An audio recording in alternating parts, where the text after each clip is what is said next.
good. Sorry about that. A little late. So, welcome everybody.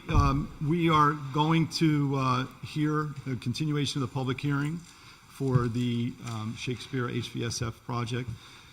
It's going to be, we're leaving it, it's a 30-minute time segment. We're starting our town board meeting as close to 7:30 as possible. We're going to allow anybody that wants to speak. You're going to get 3 minutes to speak. Councilwoman Farrell is going to do the timer. She'll let you know when you have 30 seconds left. So, Tara, you want to go ahead? Sure.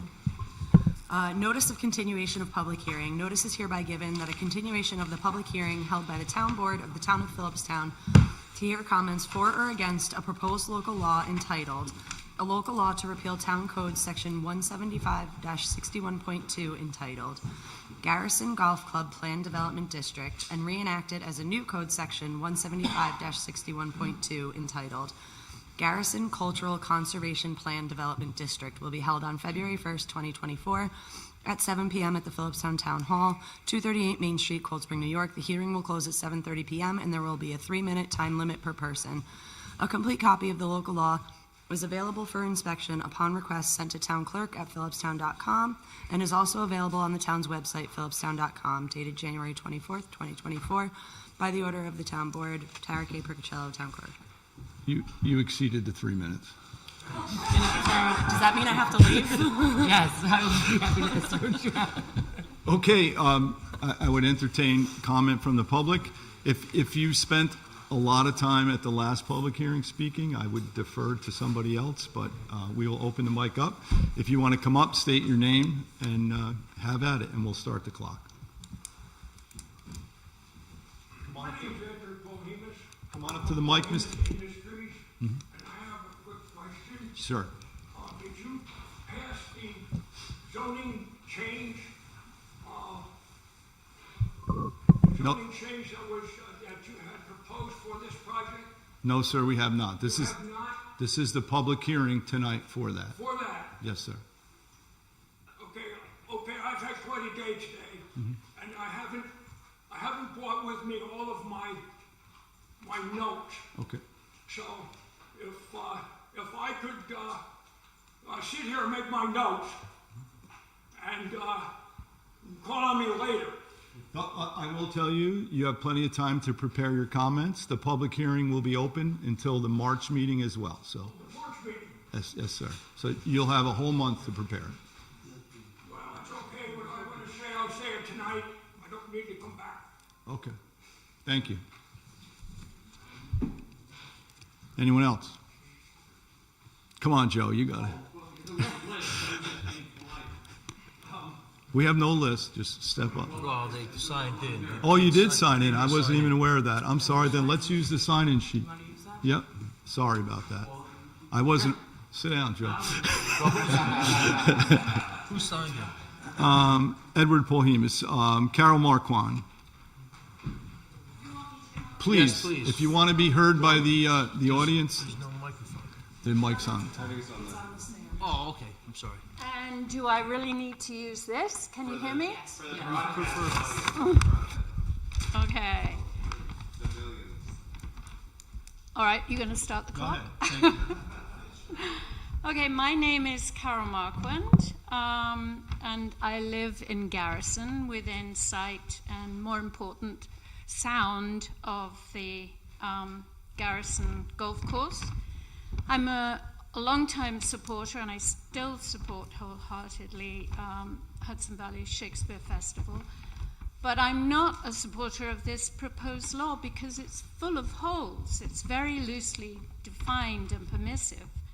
I mean, talk of unspecified buildings, and yet, you know, there's the changing of the setback laws, and when you don't even know what these buildings are going to be used for, all that seems crazy. And why, oh why, when there's been so much past discussion and condemnation of large signs and chagrin over, you know, not being able to get rid of the existing large signs because they're grandfathered in and they're a contract, why are you going to allow a huge I mean, I'm not saying that they're going to use it now, this existing board and executive. But, you know, why allow it there for the future? We just don't know what's going to happen. I think your job is to act on behalf of the residents who are most impacted by this, as well as the greater good, and to put in the necessary parameters and qualifications that will make this acceptable to us as well as the great public. I nearly said the great British public. But the whole section about special events is sadly lacking in any real acknowledgement of how residents could be adversely impacted in the future. First, leaving the decisions about future special events up to one man, our respected town supervisor, who we trust now, but won't always be in charge. And the same applies to HVSF and executives, I think is undemocratic and untransparent. I mean, HVSF ran right from the beginning, when it was just a couple of weeks to a 3-month season, over 30 years, by permission of this same permit. Whoever knew, we didn't know, and whoever saw the permits. And who knows Carol, the excuse me, predilections. you have 30 seconds left. Oh. Anyway, culture and theatre covers a myriad of things. We know that. I mean, I worked in a department in the BBC called Music and Arts, and we did everything. But while we may not want to specify that, we do need parameters in this law concerning it. Maybe a cap on the number of people on site any single day, a cap on the hours in a day, days in the week, months, on how late something runs, on how early it runs.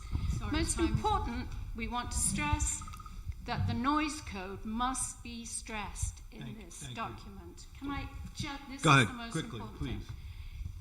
thing. It must be stressed and enforced in some way. I mean, we can't be left to enforce it. We've heard this summer the shows every single evening. I love them when I go into the tent, and I know they have to be amplified, and I enjoy that. But it's not the same thing when you're listening every single night, right through the summer. Thank you, thank you So- so much. Thank you. Thank you. Thank you, Carol. Thank you, Carol. Thank you, Carol. You're up, Joe. 3 minutes, please. You were so eager. Please, if you want to be heard. We know you're scared of. You'll be okay. Okay, go? Go. Yeah, all right. Every time I live in Garrison, and every time I drive into Cold Spring, I drive by Boscobel. When you drive by Boscobel, you know, it's beautiful, so you magnetic, you look over. And I look to the site of the old where the Shakespeare tent used to go. And I think of what a masterful job they've done selling us this whole entertainment complex on the hill. Because you see that incredibly finite, discrete little spot where the tent used to sit. And now we're discussing this entertainment complex that they want to put on the ridge of the golf course with a multi-thousand square foot performance theater, with residents, with so much. And this was sold as a simple move up the hill. This was our friends, our neighbors from Shakespeare, who were, for years just had this cute little festival down at Boscobel, just moving up the hill. And incrementally, this move up the hill has gotten so out of control that we have this enormous entertainment complex. We're here tonight to discuss a change in the town law, and it seems to me that this thing has so much momentum and so much money behind it, it's going to be difficult for the community to really be heard. But I would ask that the town board ask for not only, as Carol mentioned, some serious controls, but this complex is going to be put on land that was donated as a tax deduction, that is subsidized by federal tax dollars, subsidized by state tax dollars, and is taken off the tax rolls for the town of Philipstown as well as Garrison. So here we have, I'm paying federal taxes, state taxes, Philipstown taxes, but this complex is going to be operating up there not only free of all those taxes, it's going to be using those tax dollars to do things like provide housing for out-of-town actors or performers when we don't have affordable housing in the town of Philipstown. This complex is sucking millions of dollars out of the state to here. It's sucking dollars out of the community. We don't have a working bathroom in the town park. I coached soccer for 6 seasons in the town park, and there's still the same disgusting porta potty that was in that park when I did it, 7 or 8 or maybe even 10 years ago. And so I asked that the town board, at the very least, Joe, you have 30 seconds. in any kind of quid pro quo or exchange for this extraordinary expansion of activity, that at the very least that Shakespeare be made to agree to some kind of pilot payment program where they put up payment in lieu of taxes. They're going to put a huge demand on the community. They're going to be an inconvenience no matter what they tell us, and they are doing it all with our tax dollars, and they're not giving a penny back. And just finally, the idea that there's a tax, a multiplier, that somehow they're creating jobs. If you take a look at their website and you look at the 18 to 20 consultants that are now on the payroll for Shakespeare, there's one from Philipstown. The balance of them are all out of town. And Appreciate it.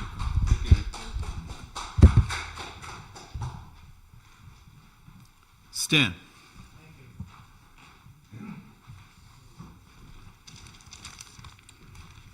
So I'm Stan Freilich, and first I want to say that I agree with everything Carol Marquand said, Not a surprise. and all of the other things she would have said had she had more time. I've tried to be active in town affairs over the years, and most importantly for this moment, I was on the Garrison School Board for 7 years. I was, in fact, the president for the last 2 of those 7 years. And so I want to pick up particularly, Joe started the discussion of taxes. According to the developer, the tax reduction resulting from this development would have been $126,000 2 years ago. It'll be about $140,000 currently, town and school, Garrison School. They said in their materials that they would be saving the taxpayers money because there wouldn't be development on that property. There would just be this tax-free cultural center. I would favor development, in fact, on that property. The thing that Garrison needs most of all, at this point particularly, is more children. The Garrison School enrollment has been declining for years. The class size is so small that at this point, if more kids were added at 1 or 2 per grade, there'd be no increase in cost to the school. So everything said in their materials about how they would be saving us money is just plain wrong. They're costing us money, and I support Joe's thought about pilots. I wonder if pilots have been under discussion with the board. Who will pick up this cost? Will it be Shakespeare? Will it be the state? What will happen?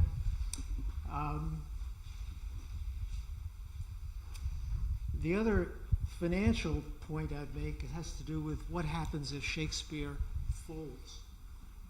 I know I, for one, hope that's not the case. I'm with Carol. We've been big supporters, as Davis and everybody here knows, of the festival. But should the festival fold, what happens to everything that's there? Is there some bond that's going to be put up to protect us in that event? So with that, I guess I've been within my time, and I thank you for the time. Thank you, Stan. Thank you, Stan. John Benjamin.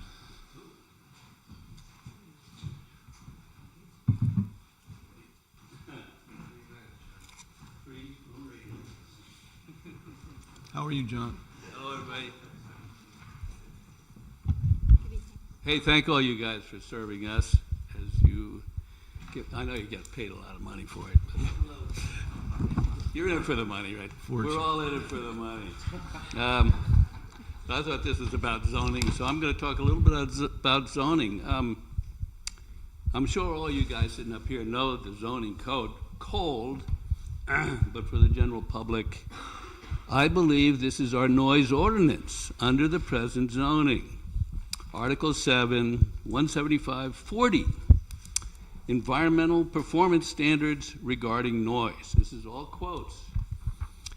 at the property line of the lot from which the noise is emitted using a sound level meter having an A-weighted filter and constructed in accordance with the specifications of the American National Standards Institute, etc., no person, corporation, or firm shall allow sound in excess of 50 decibels on the A-weighted scale from 7 a.m. to 8 p.m.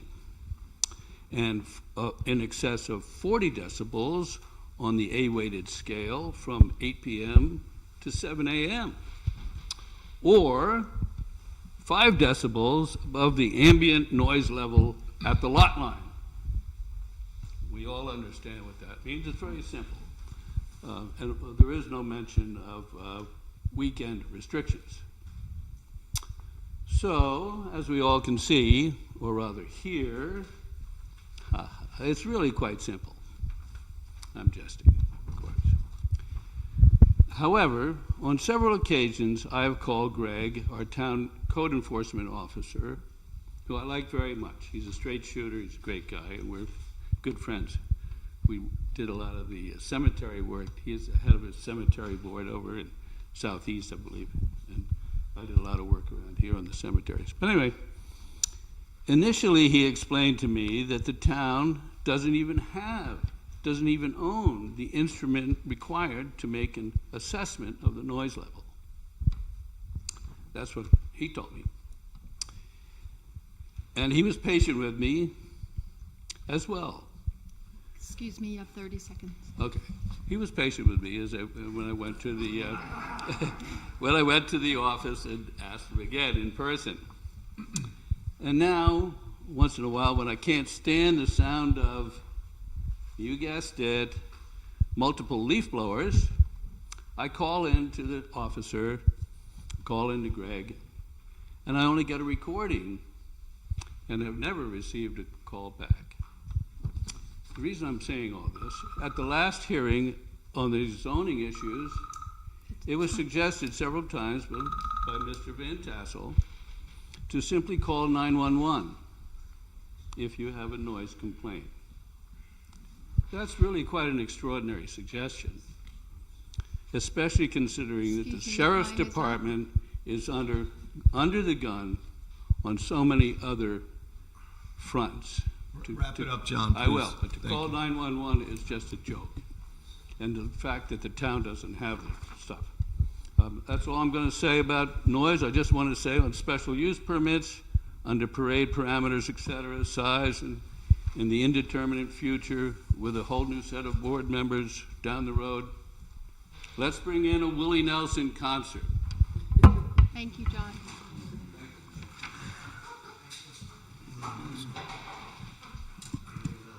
I can't read the last name, but it's Rhonda Donahue. Is it Rhonda Donahue? There, thank you.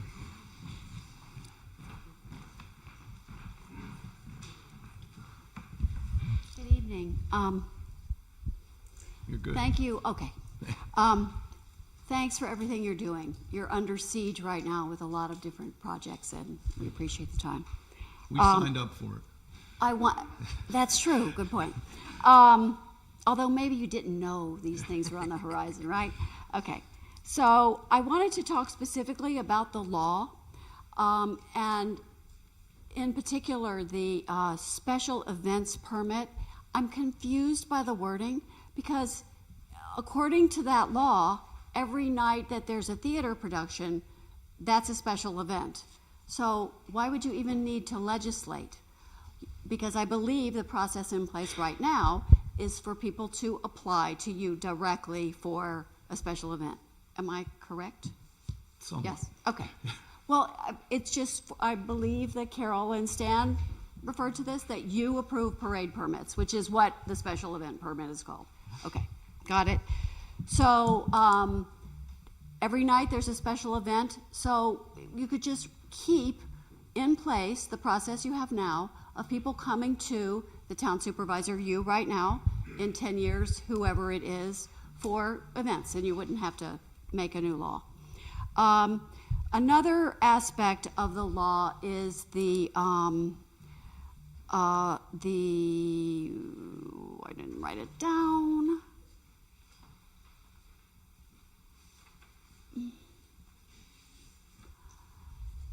Noise has been addressed by my colleagues, so I'm skipping. I'm sorry, I'm trying to not repeat things. And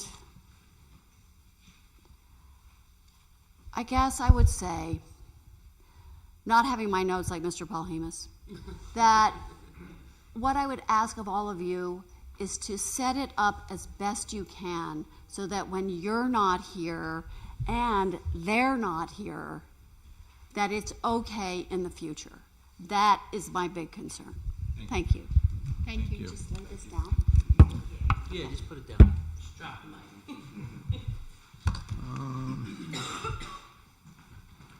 It's just Joe. I can't make out the second, the surname, the full name. Joe.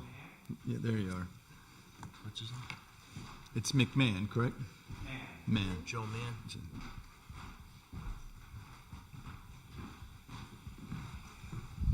Oh, hi, so I'm Joe Mann. My wife is Elizabeth Anderson, and we've lived in Garrison for 15 plus years now. And we believe in the community. And we believe in investing in the community. And we believe in improving things as time goes on. And we've made great investments in our home, and we like the community, and we like the things that happen in this community that make it a nicer place to live.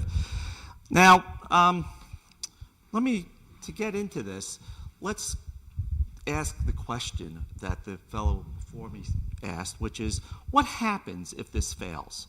And the reason why that's an important question to ask is because you already have that situation. You have a golf course that failed. And guess what? Things change in life. Different activities become more popular with people, and other things pass away. And if you don't do something with this property, what are you going to have? You're going to have a failed golf course that nobody takes care of. And here what we have is the proposal to make a hugely significant investment in our community that will do things to support property values throughout the Philipstown, that will make this an attractive place for families to live, that bring children into the community. It will bring traffic into the community, that will support all of our businesses, the businesses up and down Main Street in Cold Spring, and the businesses, nobody ever really talks about this, but we also have a commercial district that's developed on Route 9 heading north towards Fishkill now. And all of these places, all of this activity is going to support the tax base in our community. It's going to return dollars to our community. It's going to provide places for kids to work, right? I mean, how many kids, how many teenagers do we know who had their jobs during the summer working at Hudson Valley Shakespeare, doing parking, doing whatever it is that they had to do, because the employment numbers actually go up a lot. This is a huge community asset that a lot of people are putting a lot of money in. And the people include, because I know the people who do this, they include individuals like my wife and I who give our own dollars. This is one of the great American traditions of Tocqueville talks about it in Democracy in America back in the 1830s, how you have these community organizations that actually get things done. We also have public money that's coming into this. And this is an activity that is going to support our community and is going to make our community an attractive destination for families to come and live and people to come and work, because people are working remotely now, right? So anyway, those are my thoughts. Thank you very much. Thank you. Thank you. Thank you, Joe. Brandy Davis. Okay. Is that Brandy Davis? It's something R. Davis, but I can't make out the first name. Randy. Randy, thank you.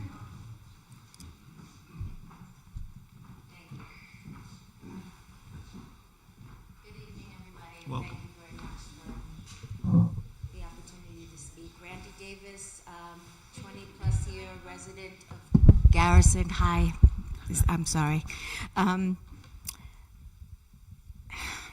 Isn't it ironic that the Garrison School District has had to make cuts in the arts due to lack of state funding, Well, the Shakespeare Organization is growing a cultural arts district with the aid of state funding in the center of Garrison. Priorities.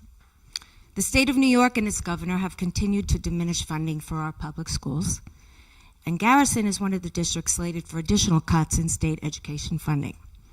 The same district that was chosen as a home for the arts, for Shakespeare, struggles to pass their budgets and continues to have cuts in arts programs. So while New York State is cutting school funding and thus arts programs, they've granted Shakespeare Festival organization millions of dollars, about $10 to $15 million, towards the development of their Cultural Conservation District property. To compound the issue of state cuts in education for our community, the not-for-profit status of the Shakespeare Organization allows the developer to come off the tax roll and the assessed tax burden then imposed on our community. Presently, the additional tax on individual households has not been clearly communicated, and I asked the board if they could please at some point tell the community what that increase is expected to be per household. The burdens on this small community will come. They're going to come, people are going to come. Traffic is going to be a burden, expanded roads, highways, numbers of visitors, emissions, noise, lights, and other potential environmental impacts that we've talked about from the growing use of this development. So adding a financial obligation to that burden will not be taken lightly in this very small hamlet, and will probably affect the outcome of the next school budget and the resulting cuts in educational resources. So I ask, I'm repeating it, that this board please consider requiring a payment in lieu of taxes to offset the tax loss to this community for the uses of this property. I think the board really has an obligation to protect our schools and advocate on behalf of our community to all government representatives that they can and leaders, and I really feel so does Shakespeare Festival. You have 30 seconds. I imagine there may have been and are opportunities to do that, as various government leaders have met and visited with members of the Shakespeare team. So I want to move on, because I don't have much time, to repeating the concerns regarding the inclusion of special events permits in this proposed new zoning ordinance. Prior to any new zoning being incorporated, Shakespeare has been operating on their site under the provision of a town parade permit, thereby suggesting that a parade is not in fact a parade. It obviously doesn't start at one location and end at another, nor does it have a defined length of time. So if Shakespeare can operate indefinitely according to how the town interprets the parade permit, there's apparently no limitation what anyone could or would do. In the proposed ordinance, there is still the omission of specificity for special event use. No specification of the type of events that may be desired or considered, no limitation on size of the event, no limitation on when or what time of day it would take place or for how long they may run. Okay. No limitations on how many visitors may attend, in how many vehicles, no mention of limitations on noise or lighting.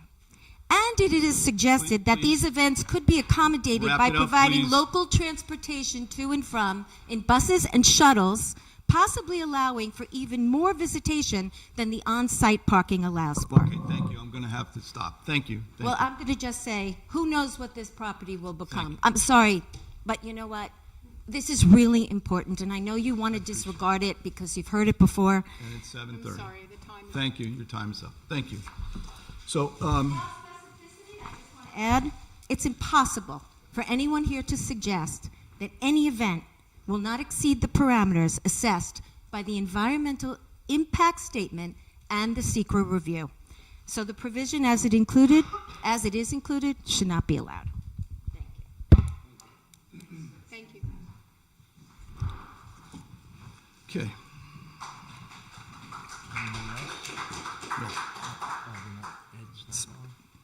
7:30. Thank you.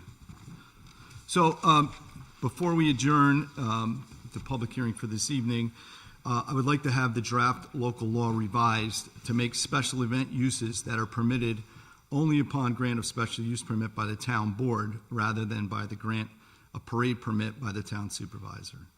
I would also like to have the local law require that more detailed information be provided in the special event application. And I'd also like to see the language in the local law revised to make it clear that artist lodging is temporary short-term lodging with only limited use by guests and that minor structures can't be used for residential purposes. So could I get a motion from the board to accept those? So moved. Second. All in favor? Aye. And I vote aye. Adam and our council, we don't have, Adam is our council this evening. We don't have Steve tonight. We also have Aaron here from AKR. If you guys could draft these changes and present them to us for next Wednesday's meeting. Agreed, we can do that. Thank you. So we will be having a public workshop next Wednesday night. Sorry. Wednesday Steve was not available Wednesday. It's going to be Thursday night. So it's Thursday the 8th. And we will review these changes publicly, and we will have also have limited public comment, but the public hearing will be held again for these changes at our March meeting. So it's our regular March monthly meeting. So. Excuse me, clarification. The public comment period is only a half hour, correct? Is that it? At the March meeting, it will be a half hour also. As in this one? Yes, sir. So when people speak past 2 minutes, they rob other people of the ability to Right. speak? Well, we did get through the entire list tonight. I trust me, at our next meeting, it will be a hard stop at 3 minutes. So. I want everyone who overspoke today, past their time limit, realize they stole our time. And our Right, rights. and again, I would have been more strict on the time limit, but we got through, Not your problem, it's that everyone else is right, fine. we got through the entire list, so I do appreciate it. But thank you, I agree with you. Correct me if I'm wrong, we can take written comment all We the time. certainly You can. can take written comment We all s- the way up to the end of the next meeting. So if you want to send an email or a written comment, you could do that. And we do receive continuous written comments, so. Okay, so can I get a motion to just adjourn the public hearing? No, you're not going to adjourn the public hearing. You're going to keep it open. Well, yes, but it's adjourning for this evening, and we're going to keep the public hearing. It's going to happen at the March meeting as well. Okay. I don't- Okay, then we'll just keep, we're going to close it for this evening. Yeah, you That's can it. close it for this evening, but you're keeping it open. You just have to make that clear. Yes, we are. We're not closing it. We're going to continue it to the March meeting, so. I didn't get a chance to speak. You did, sir. No, I didn't get a chance to speak. he was the first. You did speak. You were the I first. did, but I said that you would call on me. Okay, if you'd like to come back up and speak, we'll give you a 3-minute time period. Now, Yes, sir. now. Go for it.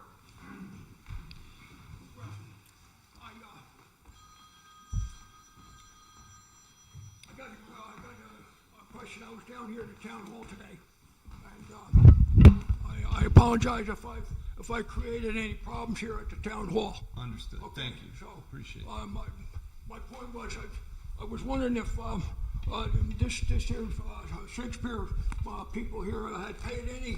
I asked the tax collector if they paid any taxes here yet on this project, and I don't know if the tax collector is not here, and she didn't. I'd have to look downstairs in the system if you We want can to come pull those down after records the. for you. Yeah, we as you- can as pull you those request. records. We will pull them.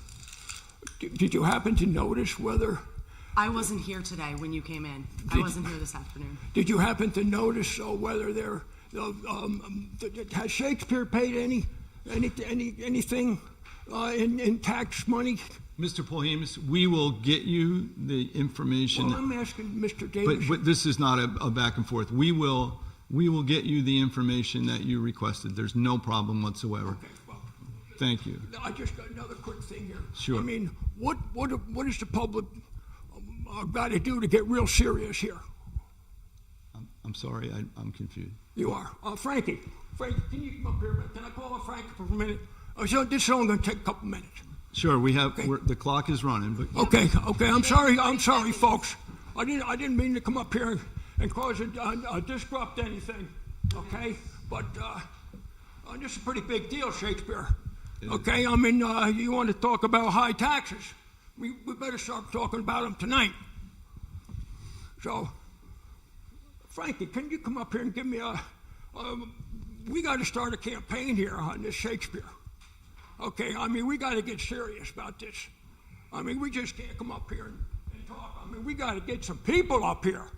I mean, we got to fill this place up so the god darn people are hanging out the door. I mean, these people up here, they built a town hall, they rebuilt the town hall. Did they make it big enough for people to come in here? No. They had to rebuild an old shack. There was a jail many years ago. People lived here. And what do you got now? Do you have anything to address about this particular matter, Mr. Polhemus? If not, I'm going to ask you to... What matter are you talking about? The matter that's the public hearing is on tonight, which is the Shakespeare Festival. Shakespeare Festival? Yes, sir. Well, I don't like Shakespeare. Okay. Well, You have 25 seconds Didn't left. you get that idea a long time ago? 20 seconds Did I have left. to go all the way up here to tell you I don't like Shakespeare? It's okay.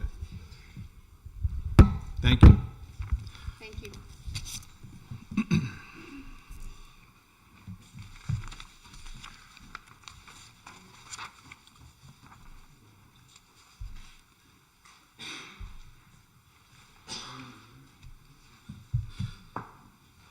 We also need a motion as per our agenda that the town board have a workshop for February 8th. Can I get a motion for a February 8th workshop? So moved. Second. Second. All in favor? Aye. And I vote aye.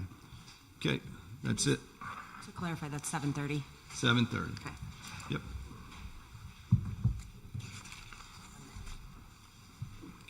Okay, if anybody's leaving now, because we're going to start our regular monthly meeting, I'm going to give you a 5-minute window to get out, and then we're going to do our meeting, And please. if you continue to talk, please go outside. Have at it. Thank you.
we do our regular, well, first of all, welcome.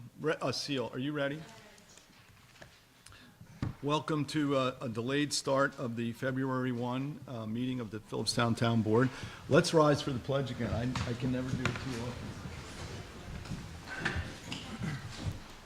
I pledge allegiance To the flag of the United States of America, and to the republic for which it stands, one nation, under God, indivisible, with liberty and justice for all. Thank you. So before our regular meeting, we're going to have a meeting of the Depot Theater. Yes. You're on, Tara, right? You want to? Me? Am I calling the meeting to order, or you? Yeah, you do. Can I call the meeting to order? Under the Philipstown Depot Theater's bylaws, at their annual meeting, members of the corporation, which is the town board, plus one member of the Recreation Commission, currently yours truly, and one appointee from the Philipstown Depot Theater Board of Directors, currently Steve Ives, elect 1/3 of the Philipstown Depot Theater's Board of Directors each year for a 3-year term. This takes place at, the Philipstown Depot Theater has nominated the following 4 directors for re-election to the class of 2025. Sheila Rauch of Langay Road in Cold Spring, Byron Stinson of Garrison's Landing, Caitlin Chadwick, Main Street, Cold Spring, and Catherine Caligaro of Lower Station Road, Garrison, New York.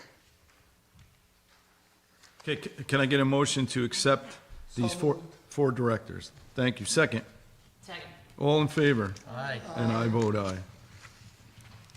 All right, Motion to adjourn. you can read the resolution. That's it, you're good, right? You're all set? You can read do you have the thing in front of you? Resolved that the following persons are elected as directors of the corporation, each to serve for a term of 3 years. Sheila Rauch, Byron Stinson, Caitlin Chadwick, and Catherine Caligaro. I make a motion to adjourn. Second. All in favor? Aye. Thank you, Claudio. Okay, now we're going to go into the regular monthly meeting. Before we start the regular monthly meeting, we had an extraordinary event happen in the town of Philipstown. The fire departments were summoned to an alarm, and I just want to read the statement that we got from Putnam County Emergency Services about this. I'm not going to give the address because it could be an infringement. So, January 15th, 2024, at 8:36 hours, the Continental Village, so that's 8:36 in the morning, Continental Village Fire Department was dispatched to a reported structure fire in the town of Cortland, which is protected by the Continental Village Fire Department. The Continental Village Fire Chief, Robert Bodie, responded within 2 minutes of the call and arrived on location shortly after. Cold Spring Fire Chief, Jeffrey Phillips, happened to be in the area, responded and arrived on location with Chief Bodie approximately at the same time. Upon arrival, the chiefs encountered a family in extreme distress with burn injuries and family members unaccounted for. The chiefs, armed with knowledge that their first arriving fire engine with water and additional personnel were almost 10 minutes away. So they made the conscious decision to enter the burning structure and begin a search for the remaining family members. During the search, conditions started to deteriorate rapidly. The visibility was reducing to near zero, and the heat was rising to dangerous levels in which unprotected persons could no longer survive. Thanks to their training, courage, and persistence, the chiefs were able to locate 2 additional family members and guide them to safety prior to them being trapped themselves. If it wasn't for the actions of Chief Bodie and Chief Phillips, the chance of survival for the remaining family members may have been drastically different. So the county is going to do a proclamation next Tuesday night. We were going to do one tonight, but these guys are so modest, they didn't want anything. So we're going to let it happen at your place, and we're going to come, and I'm going to be there and support. I just had to mention this because this is the stuff that they train for all of the time. This is what we spend the millions of dollars for. 2 people are here that wouldn't have been here if it wasn't for the efforts of these 2 chiefs who just happened to be in the area when the call came in. I've been involved with the emergency services for 40 plus years in Philipstown. This is like a textbook grab that you train for and you hope for to happen all the time. Chief Phillips, apparently, they were so deep into this and they got out, their gear was burned off of them, and that's how hot it was, and that's the risk that they took for the community. So it's so important that these guys get the supplies and the resources, guys and girls. I shouldn't just say guys. There's plenty of female firefighters as well. This is an amazing event that they pulled these people out alive, and that they're going to be here because of that. And I can remember 30 years ago the argument, what are these guys riding around in these chief's trucks for? This is a waste of money. This is it right here. The fire truck was 10 minutes away. They wouldn't have survived 10 more minutes, those people. So my hat goes off to these 2 fire chiefs. They're both wonderful individuals. They train hard, and they represent their community very well. So my thanks to both of them. Thank you.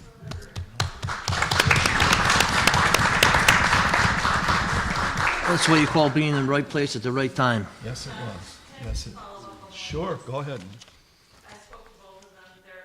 The most amazing thing right now about them is that they are calling and following up on the victims of this awful, awful tragedy, and they're reporting back to me. I just checked in with the burn unit, and they're going to survive, and they're doing well. So that's the kind of people we have that do call in and check, after the event, and it's just Wonderful individuals, both of them. Yes.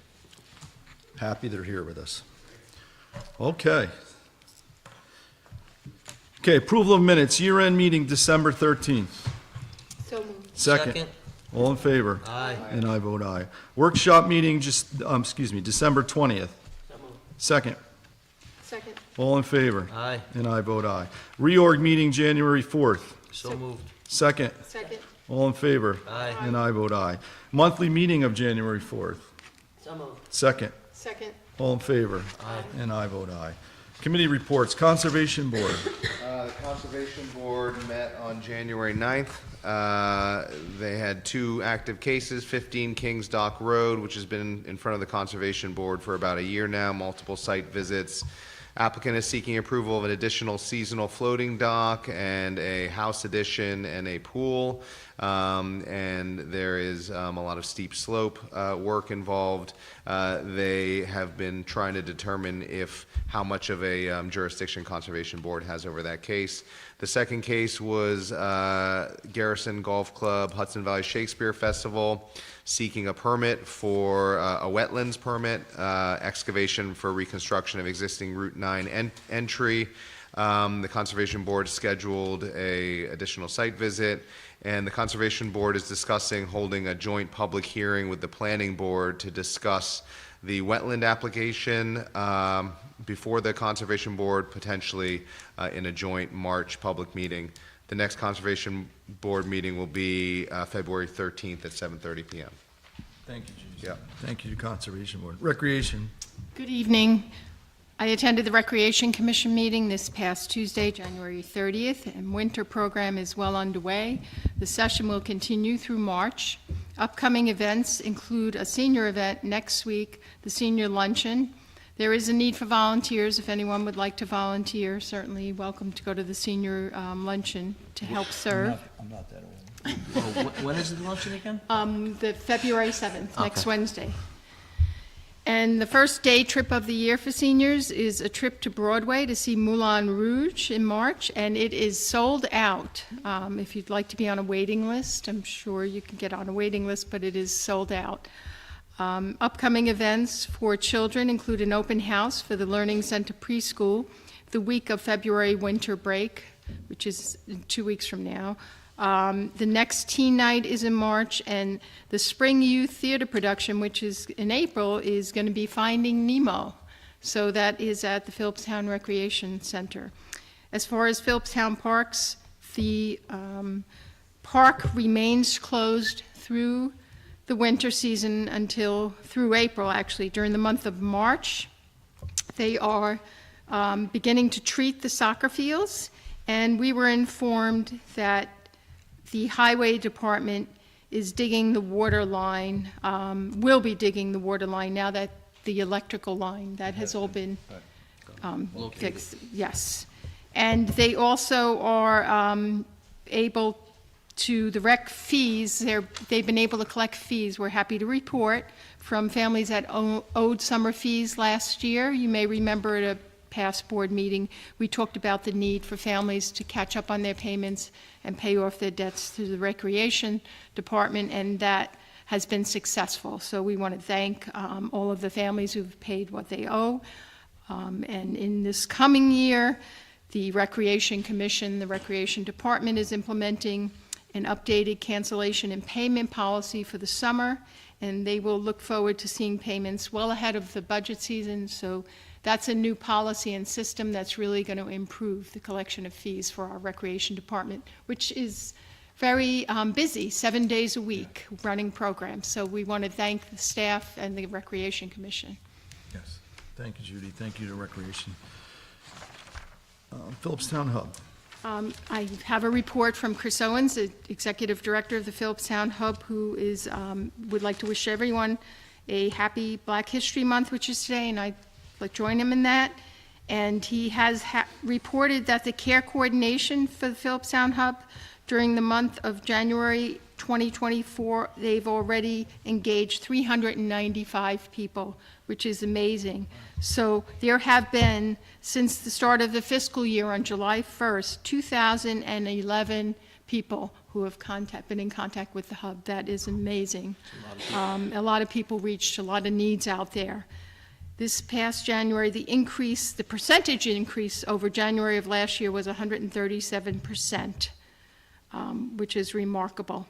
The hub has several cases and participants that they're reaching out to with the care coordinators, and they're helping these individuals connect with therapy providers and making referrals.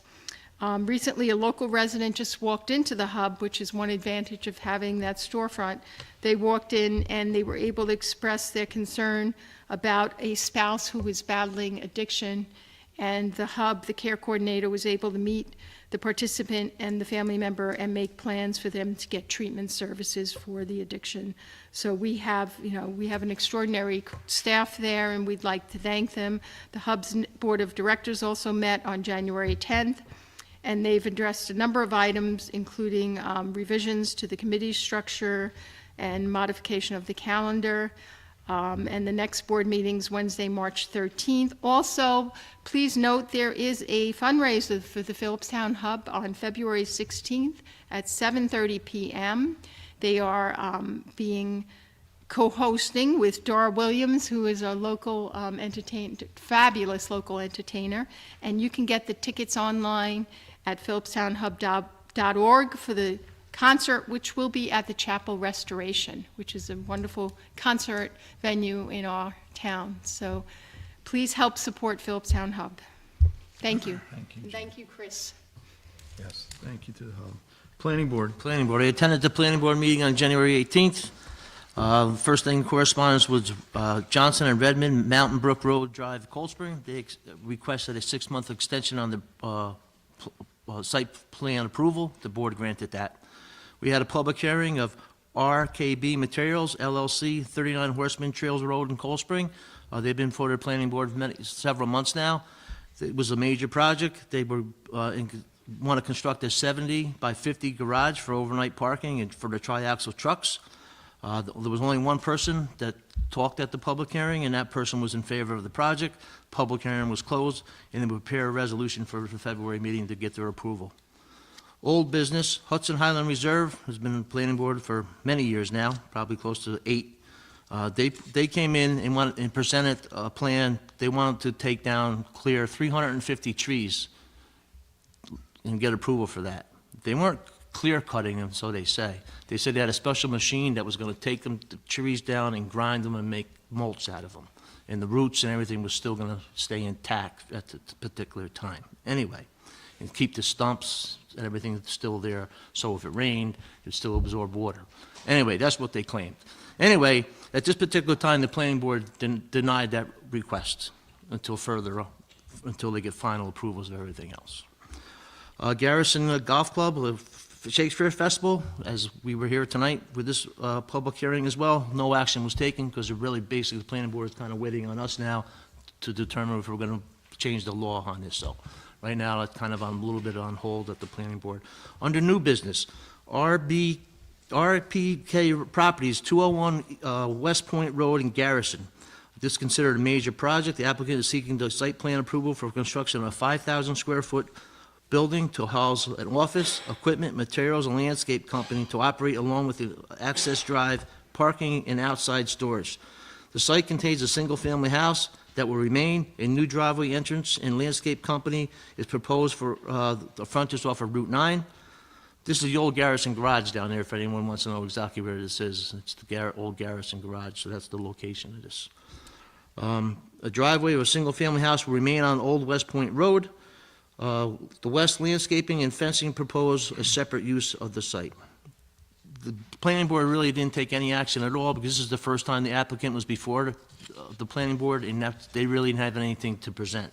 So they really didn't do anything. The meeting was closed at 8:55. Next meeting is February 15th, 7:30. Thank you, Bob. Zoning. There hasn't been a meeting since November, and there was no submission for a February meeting, so our next meeting will be March 11th, and if anybody has any submissions that they want to put towards the zoning, just get them in, and we'll see you on March 11th. Okay, thank you. Highway. Highway, presented by Adam Hoteling, Superintendent of Highways. January's report. Generally brought our first major snowstorm of the season, around 8 inches of snow. The crew did an outstanding job clearing the roads during the storm, but again, later that week, rain again became a major problem, causing flooding and more road damage, as well as down trees because of the oversaturated soil. Rain issues have been dealt with for most of the month. As you know, that's after all the snow we had, rain, we had a lot of problems with a lot of our roads, and the guys were out there after hours, weekends and stuff, bringing the roads back up. There's still some roads that are still not great shape right now, but there's still, there's only so much you can do with some of the dirt roads that we have, unfortunately. Clearing pipes, waterways, and fixing washouts have kept the crews quite busy. With melting snow and rainy days, it's very important to keep these open. Interview for a highway driver position continues to be, hopefully someone will be appointed soon. We also have an opening for a mechanic, Johnny Jezik, retired yesterday, as a matter of fact, so I'd like to thank Johnny for all his many years of service as a mechanic and a welder up at the town garage. He's probably been there about 8-9 years or so. He's promised to come back if we need welding. If we need some welding? Yes, Okay. is. Well, My thanks to John. Johnny's a real good guy and has a lot of skills, Very to be talented. honest. So I wish Johnny the best in his retirement, and I'm sure I'll see him around town from time to time. For the month of January, Highway Department received 80 phone calls and has spent approximately $6,700 on vehicle maintenance. End of report. Thank you, Bob. Building and Land, I have nothing. Cemetery Committee? Okay.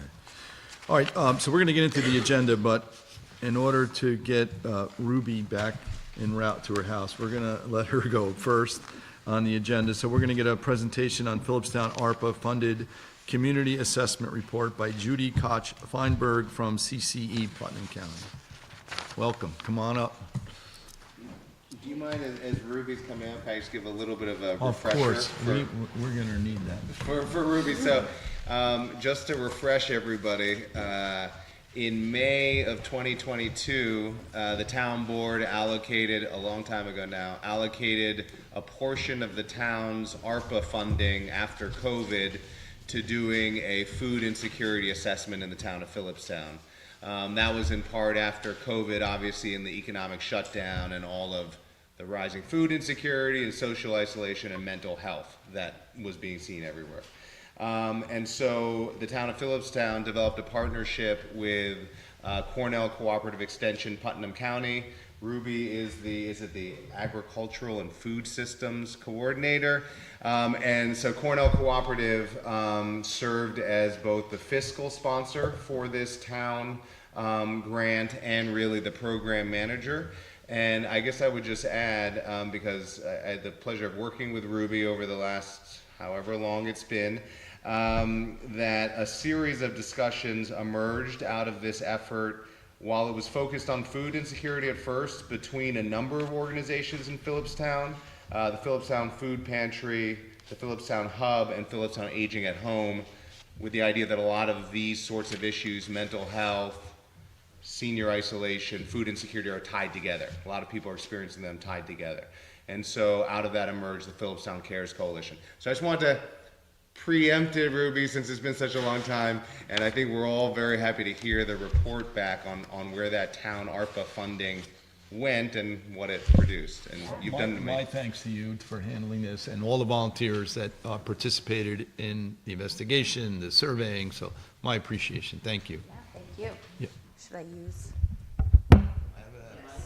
Okay, I'm hearing yes. Hello. I'm Ruby Koch-Feinberg from Cornell Cooperative Extension, Putnam County.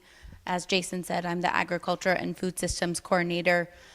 Most of what I do is food systems work and food security work in the county and nearby. But I did want to, go through the report that we had given to talk about where the ARPA funding went. But really, as Jason said, we started off and created the Philipstown Cares Coalition, which I think was really vital to creating community support. So that was the Philipstown Hub, Philipstown Aging at Home, and the Philipstown Food Pantry. So kind of out of those collaborations, we came up with a direct mail survey, which we sent out through every door direct mailing. And then we also did an online version, both of which were in English and Spanish.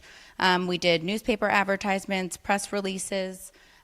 We did a door knocking campaign to over 300 households, and really specifically tried to focus on areas in need, making sure that they received the mailing, which we knew they did, but just making sure that they saw it and that they paid attention to it and they didn't just throw it away immediately.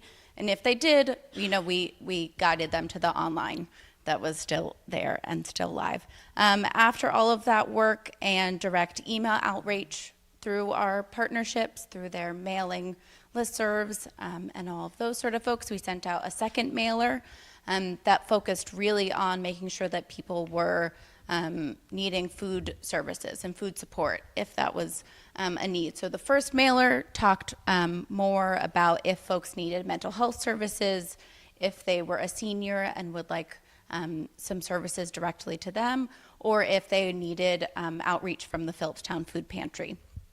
So all of those went out. The first one was over 4,000 mailings. And then the press releases went out to the local newspapers, and we did the door knocking in Chestnut Ridge, Forge Gate, and there were a few other areas where we focused on.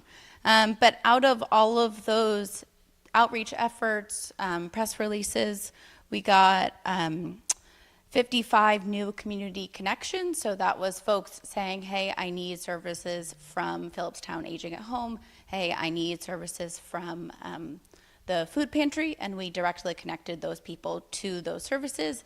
And we also encouraged people to reach out directly if that was more of interest to them, so not fill out the survey. So 55 connections were made, and then also we heard back from the food pantry, since I really was interested in the food security effort of this mailing. So they've reported back now that they have 108 new individuals coming annually, or that's on a year-to-year comparison. So a new 108 individuals that Maria Hellbach from the Philipstown Food Pantry is really attributing to this outreach, which I think demonstrates the reach of it. I think there were a lot of folks that were not reaching the services that they needed to be reaching, and I think this mailing really connected those folks. So they've now served in the past year 1,122 more individuals compared to the previous year. So that's pretty important. But I will say that all of this outreach and all of those efforts were kind of the jumping board for a lot of new new work that's happening in the county and new work that's happening in Philipstown. So through all of this outreach, we received many grants that are now funding continuous work in terms of food security and food security in the town of Philipstown. So we do currently have a pilot programming that started in 2022 in the Philipstown Friendship Center. So the Bountiful Meals freezers, which are in the lobby, and those are free pre-prepared meals made by Second Chance Foods, and all of the produce that goes into the meals are grown by Putnam County farmers. So that's a really great program, and through that we've distributed over 3,000 meals to Philipstown seniors and 8,000 to Putnam County seniors since the program started, and we've received funding for the next 3 years to continue that program. Excuse me, where are those freezers located? They're in the Putnam County Senior Centers. So right now we have two. One is in the Friendship Center here. The second one is in the Putnam Valley Senior Center. And then in 2024, we can purchase a third one. In 2025, I can purchase a fourth one to cover all four. So if a senior went there for lunch, for example, and they wanted to take something out of that freezer for dinner, they could, right? Exactly, yeah. So those meals are kind of addressing the gaps that the senior centers are not covering, since you're very much not allowed to take food home from the senior centers. Right, from the prepared meal, it's there, but the frozen. Yes, yeah. Right. Exactly. So that was a pilot program that we've now continued doing, focused on food security work, and then we've also received a few more grants, but one of which, most importantly, is to run a mobile food truck, so sort of a food pantry around the county. And so we're working with the Philipstown Food Pantry to identify basically parking spots in Philipstown where we could stop the truck and distribute produce, meat, dairy, eggs, all out for free to anybody who needs it. So I think, this project really originated by the fact that there's a huge gap in the needs in Philipstown, right? We have the ARPA, or we have the, third? Food stamp program or? No, I'm blanking. The United Way number. Oh, Alice. Alice, there we go, the Alice number. So the folks that can't quite cover their day-to-day costs. And so in Putnam County, that's a third of the people here. And so I think the truck and the freezers and all of this sort of outreach are really filling those gaps. It's not something you think about. Right. In this community, until you actually go out and knock on doors and you Exactly. realize. During COVID, we had the ability to distribute Gift hundreds cards. of thousands of dollars worth of gift cards, and you really got to see, it was donated, with local residents that donated large sums of money to be distributed to the community. And it was amazing to see how many people actually are struggling. I mean, that was the height of COVID, but you don't expect that in this community. When we get denied for a grant because our average income is ridiculously high, but there is the other end of the spectrum that's suffering, and it's the highest cost of living in the state, in Putnam County. it is. Yeah. So that's where that gap is, exactly. So all the programs that I think the original food security outreach, that was really the jumping point for starting off all these programs. And then also the Philipstown Food Pantry sent me another quote.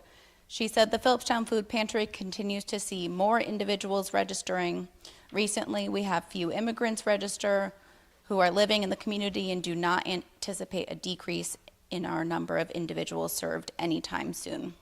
The last of those funds that we had that were donated during COVID, were donated to the food pantry at Christmas.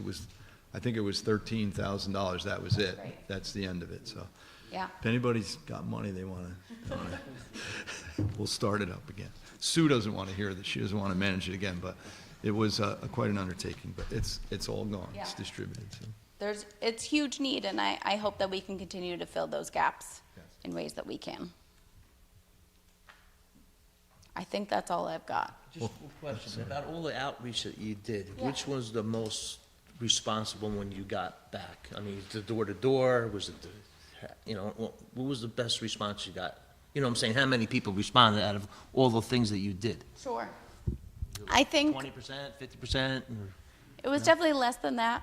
But I think that was something that we talked about in all of we have weekly meetings with the Philipstown Cares Coalition, was that there's a lot of judgment involved, or a lot of perceived judgment. And so people are really nervous and scared about reaching out.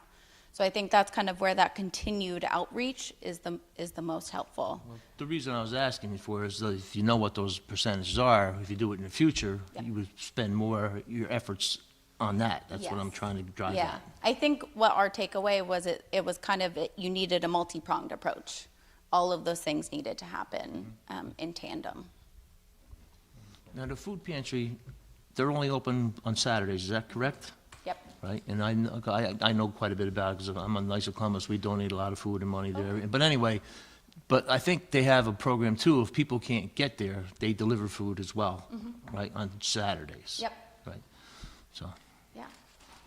thank you. Thank you so much, and thank you, Jason, for spearheading this and getting the people, the community, to reach out and assist. Of course, I mean, I think enough can't be said about Cornell Cooperative Extension, Ruby, all of your work. And I guess the only thing I would add would be that, thanks to the town board for their ARPA investment in this community assessment, because as Ruby said, it not only led to that increase of people with the Philipstown Food Pantry, but these two new programs that are going to serve seniors and introduce a new food pantry stop. And I think the only request we had to the town board is, as part of that report is a financial report of that $15,000, and there's about a $3,000 left over. And so we were going to, request to the town board if they favored using that leftover ARPA money to promote these two new food programs that will be in Philipstown in 2024, because they'll only be successful if people know about them. So that was one request, and I think the second, Ruby, was, that Cornell Cooperative grant allows the freezer to stay in the Friendship Center, providing these meals, over, how much was it for over Philipstown seniors that have gone through the Bountiful Meals program? 3,000 meals so far. 3,000 meals going to seniors, and so we wanted to have a discussion with our county legislator. That money secures funding for that freezer and meals program for the next 3 years. Yep. But after that, since it's in a county friendship center, if there could be discussions, giving the county enough time with that funding to think about in 3 years from now, if the county would ever support that program ongoing. But that's an initial discussion just to get your advice on, county legislator. That's okay. Okay, all right, cool.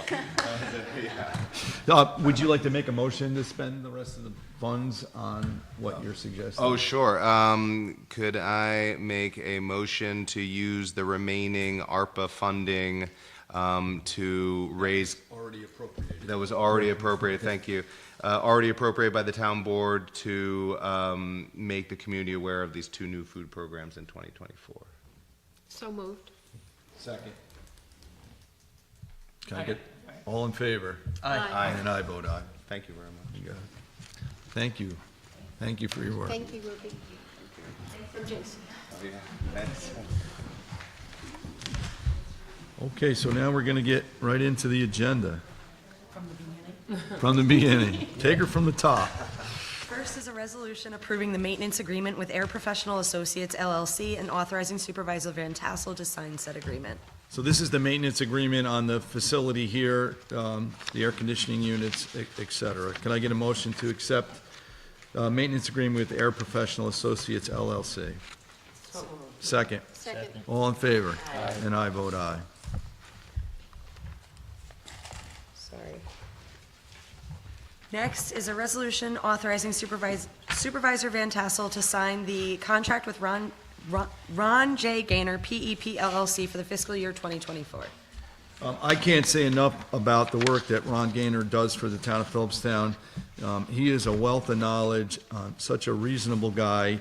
I spent several hours with him yesterday at the Garrison Landing Water District, working on the well connection and realigning it. So my thanks to Ron Gaynor and the work he does for the town of Philipstown. So can I get a motion to authorizing me to sign the contract with Ron J. Gaynor? So moved. Second. Second. Mr. Supervisor, I have a question. About Mr. Gaynor's contract? Yes, sir. Okay. How much is he getting paid? He gets paid, it's $130 an hour for principal and $100 an hour for technical support. How much did he make last year? Last year, I don't have that, This is just this month. I'm sorry? This is just this year? This is going forward, yes. Pardon? I don't think that was an increase from last year, but I can find that out for you. Yeah, but what was his annual salary be? He does not have an annual salary, he gets paid by the hour. I understand that, but how much did the town pay him? Off the top of my head, Mr. Polhemus, I don't have that answer right now, but I can find that out for you. Stop by tomorrow and pick that up. I don't know if it'll be I'll be tomorrow. ready Okay, tomorrow, let but me- we can get Oh, that. excuse me, Monday. Yeah, we'll get it to you. Thank you. Can I get a second on the motion? Second. All in favor? And I vote aye. Thank you. Next is a resolution authorizing Supervisor Van Tassel to sign the contract with Max Garfinkel as Wetlands Inspector and Natural Resource Officer for fiscal year 2024. Again, Max provides quite a service to the town of Philipstown. This is his profession as well for New York State, so I appreciate Max's assistance for the town of Philipstown. Can I get a motion authorizing me to sign a contract with Max Garfinkel as the Wetlands Inspector and Natural Resources Officer for the year 2024? So moved. Second. Second. All in favor? Aye. And I vote aye. Next is a resolution authorizing Supervisor Van Tassel and the town board to sign the contract for the Continental Village Volunteer Fire Department Inc. for fiscal year 2024 as approved in the final budget adopted by the town board on November 15th, 2023. Can I get a motion to accept the contract with the Continental Village Fire Department? I don't need to say any more about them after what I read at the beginning of the meeting. So moved. They are a wonderful group of gentlemen and ladies. Second. Second, all in favor? Aye. And I vote aye. Next is a resolution accepting the 2024 Complete DOT Program Agreement from Partners in Safety, Inc., and authorizing the supervisor to sign said agreement. This is, gives us the ability to send our drivers for their testing for the DOT program and their commercial driver license. Can I get a motion to accept authorizing the complete DOT program agreement with Partners, Inc.? So moved. Second. Second. All in favor? Aye. And I vote aye. Next is a resolution authorizing the Highway Department purchase of a 2024 Ram 500 Switch and Go off chips in the amount of $144,240.80. Okay, so this is a piece of, a truck, not a piece of equipment, I'm sorry, for the Highway Department. This is a 2024 Ram 5000, Switch and Go. This will be purchased with our CHIPS funds in the amount of $144,240.80. Could I get a motion, please? Got a quick question. Sure. I'm assuming a switch and go is one of those devices you can take the back, the dump off, on and off, and make different attachments to it, different correct? bodies, I just wanted to make sure Yeah. that was right. Yep. With that said, I make a motion, I approve the motion. So I get a second, please. Second. All in favor? And I vote aye.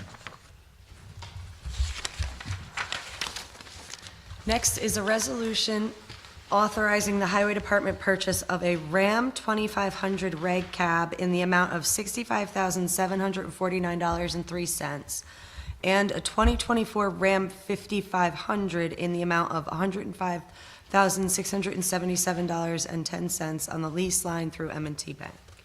So this was on a budget item that we approved in October. This will not exceed our lease line, so this is replacing equipment that is outdated.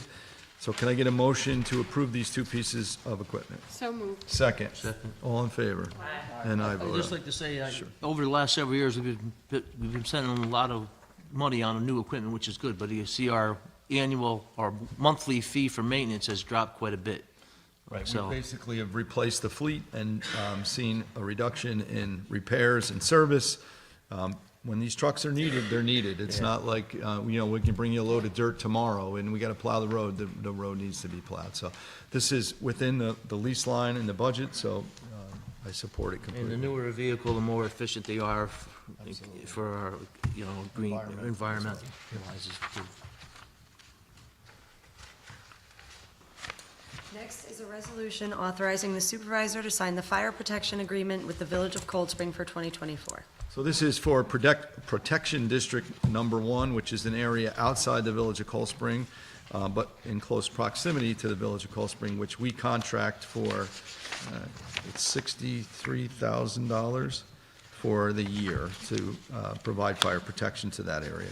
Can I get a motion to sign a contract with the Village of Cold Spring Fire Department for Protection District Number 1? So moved. Second. Second. All in favor? Aye. And I vote aye. Next is a resolution appointing Jesse Lubbers and Christopher Lubbers to the Continental Village Park District Joint Advisory Committee to fill the vacancies left by Vincent Sistone and John Sullivan. So we had a letter here, Supervisor Van Tassel, the Continental Village Park Joint Advisory Committee has 2 vacant positions for the town of Philipstown as of January 1, 2024. The 2 members who have left the committee are Vincent Sistone and John Sullivan. The committee would like to see these positions filled as soon as possible. There are 2 Philipstown residents in Continental Village who are interested in filling these vacancies. They are Jess Lubbers and Christopher Lubbers. The committee would appreciate if you consider Jess and Christopher Lubbers for appointment to the CVPDJAC. Thank you, Charles H. Park, Jr., Chairman. Mr. Park is the chairman of the park. That's interesting. So can I get a motion to accept these two folks to the Continental Village Park District? So, Second. Second. All in favor? I'd also like to thank Vincent and for all the time they spent on these boards. They were on it for a very, very long time. And he's on like every committee you can think of down here, so he's So thank been them for doing all it their for service years. on that. Thank you. Good, thank you. Bud. Next is a resolution adopting a negative declaration under SEQRA in regard to the implementation of well number 8 for the Garrison Landing Water District, and this is a roll call vote. Kate, you want to read it, Tara? Or would you Yep. like?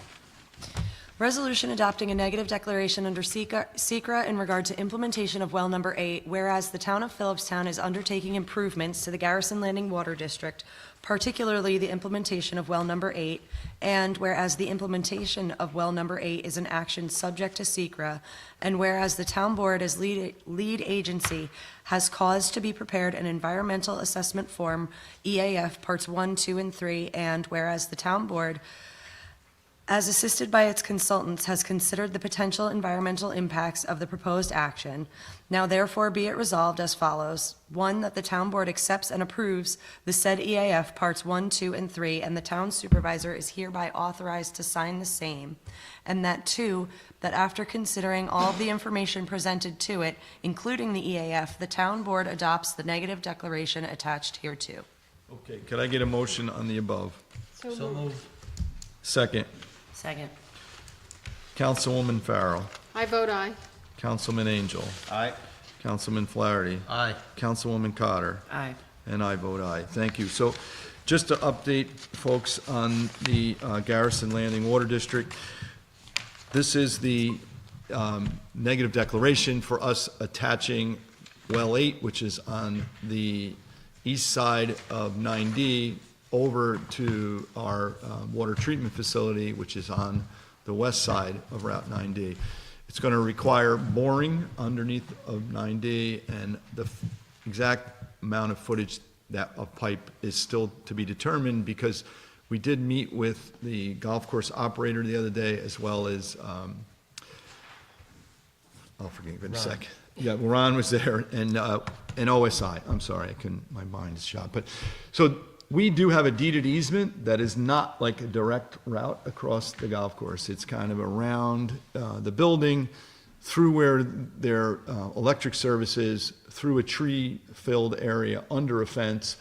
So when we met there the other day, there's an old cart path that kind of goes straight across, and OSI and the golf course have both, why are we not just going this way? Well, our easement's there, so we're working on switching the easement from A to B, which will make it a shorter run. It'll be less impact on the golf course, and of course, the shorter it is, the cheaper it will be for us. So, yes, sir.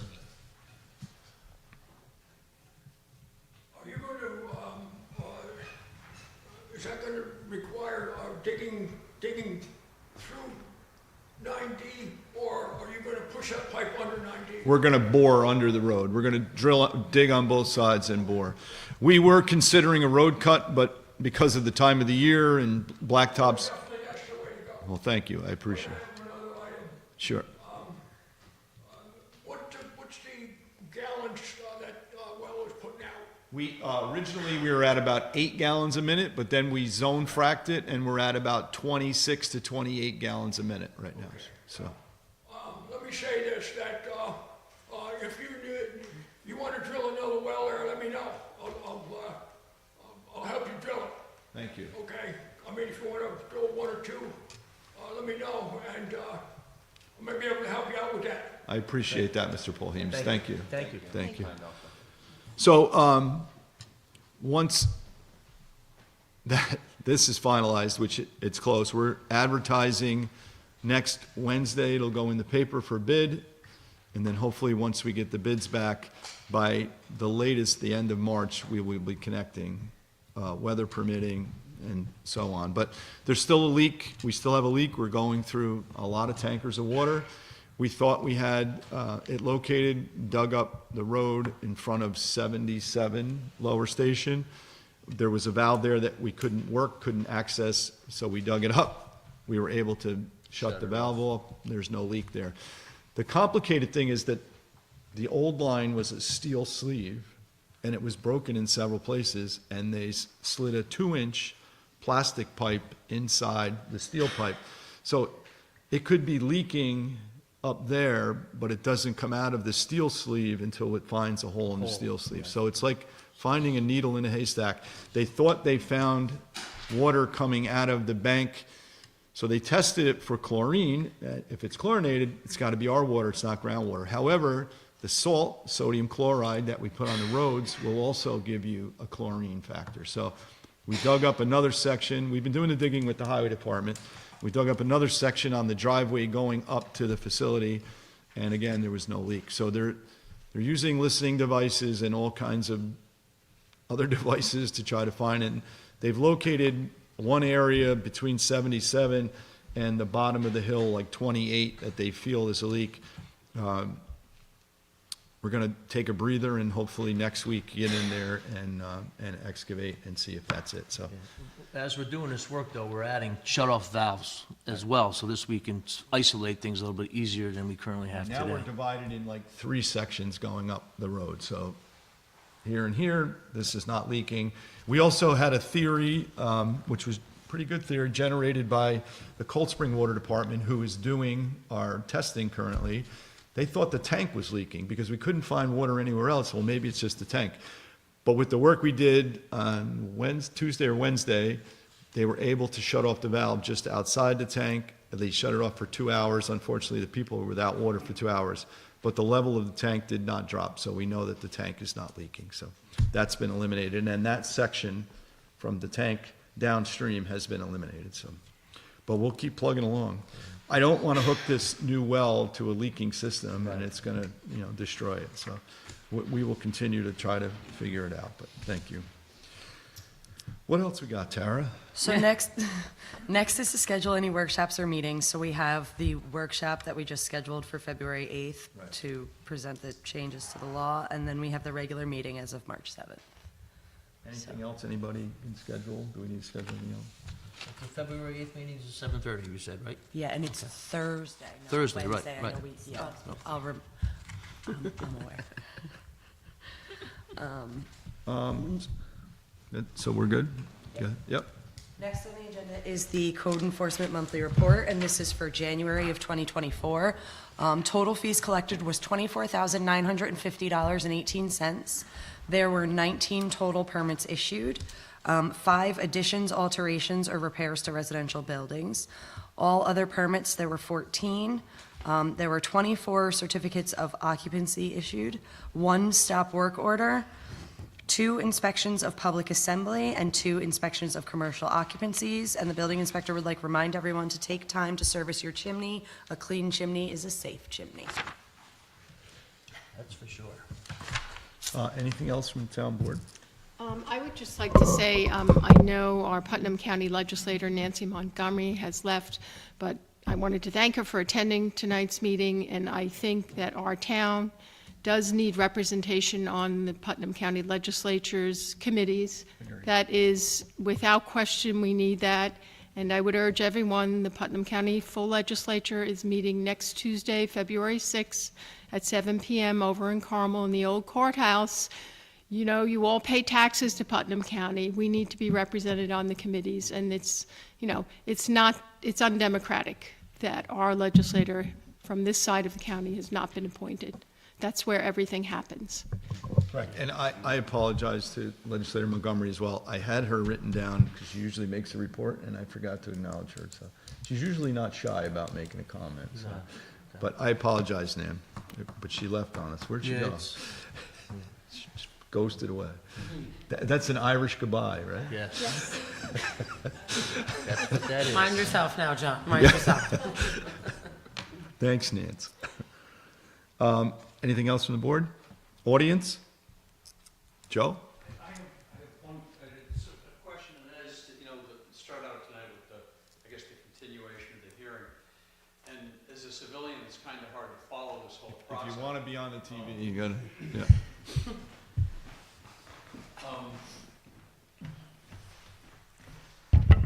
What I was saying is that you started out with the continuation of the hearing on the, I guess it's a change in the town law or the whatever.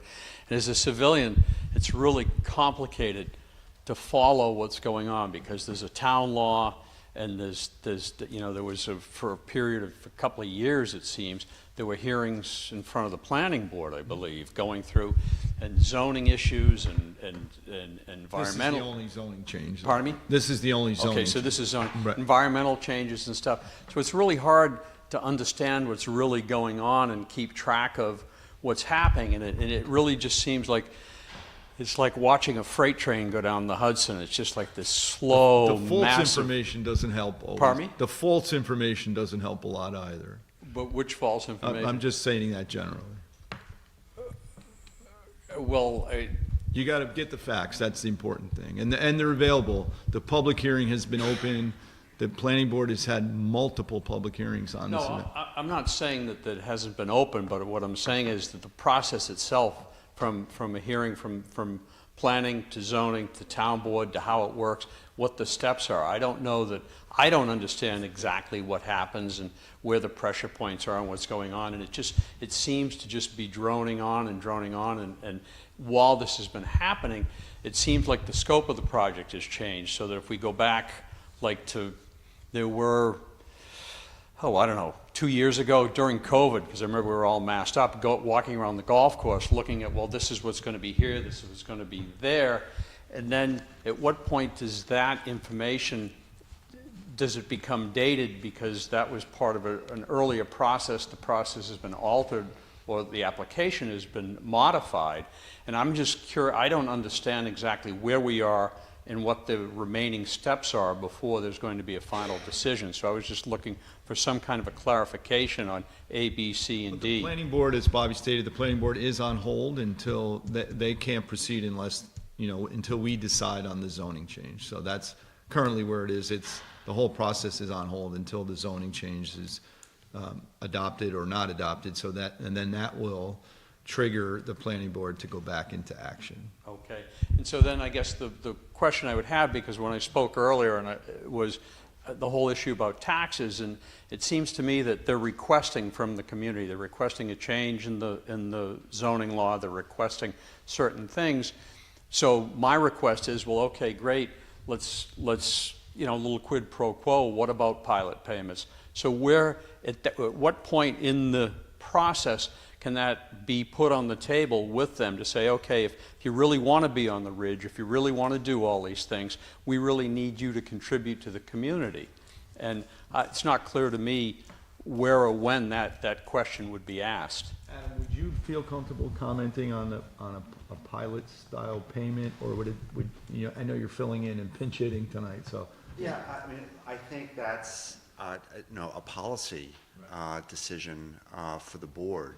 It's not it doesn't affect the project from a legal standpoint in terms of getting the zoning change from this board and then having the project return to the planning board.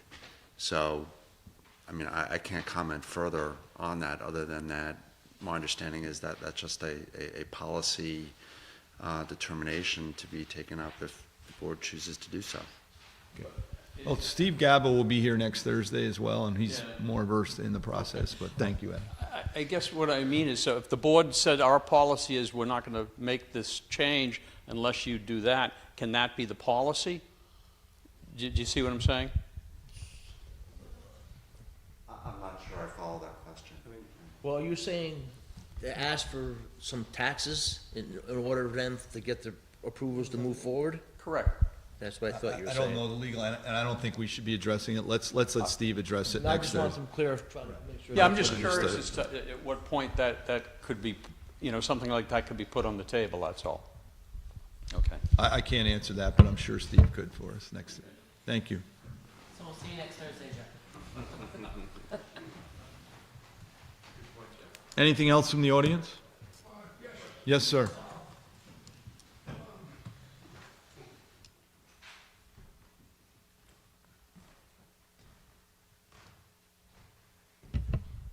As I said before, I'm Paul Hemus, from Paul Hemus Enterprise.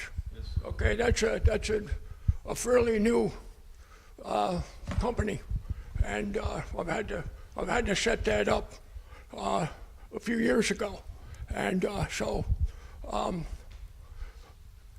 it performs a lot of different functions, and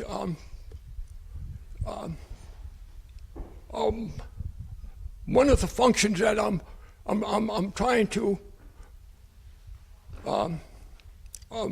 is where's my give me my notes here, will you?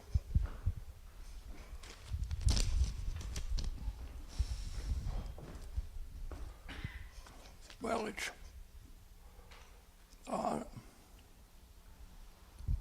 doggone it. Mr. Polhemus, can I?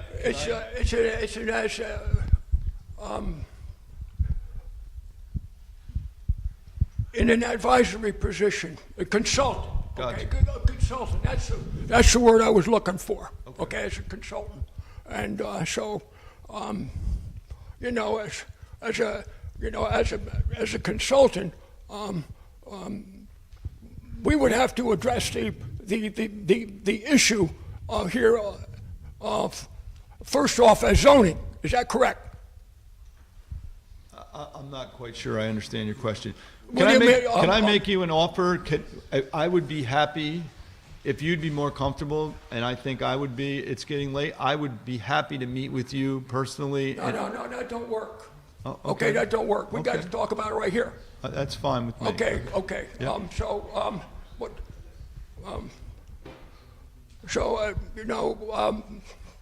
The zoning.